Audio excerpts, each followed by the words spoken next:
Well, welcome to another tasting here at Hester Creek on the Golden Mile Bench. I'm Mark. And I'm Rebecca. And we're going to talk to you today about the Trebbiano. The fruit for our Trebbiano wine is from our estate vineyard in Block 16. And the vines for this wine were planted in 1968. So you really get to see that benefit in the glass, I think, because, they're such old vines. They really don't crop a lot. So that's the key takeaway with old vines is less fruit. Hanging there means more concentrated flavors in the glass. Absolutely.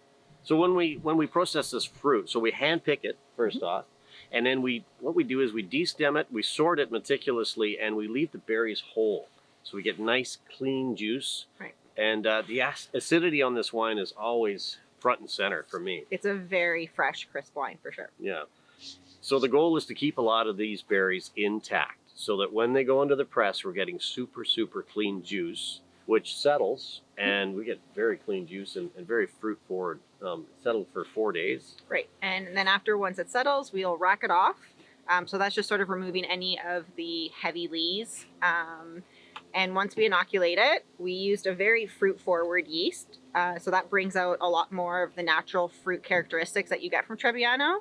And we fermented this for 38 days. So we did a cooler ferment, which extends the fermentation process. So by doing that, we actually retain a lot more of the aromatics and keep a lot more of that really bright, fresh fruit up front, which you can sometimes lose with shorter ferments. Yeah, well said. That's 100%.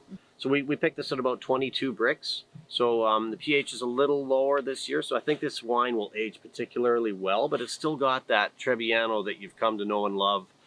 The old vines fruit, and just for me, I get like lemon meringue on this for some reason. A lot of lemon, honey for sure on this one.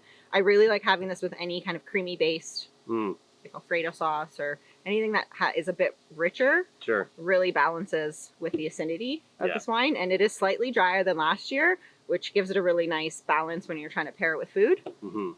Yeah, absolutely. I think so too. It's very food friendly. It should stand the test of time. And it's something we've really came to be known for on the Golden Mile Bench. It's pretty unique. Nobody else is doing a Trebbiano in the valley or in BC for that matter, as far as I know.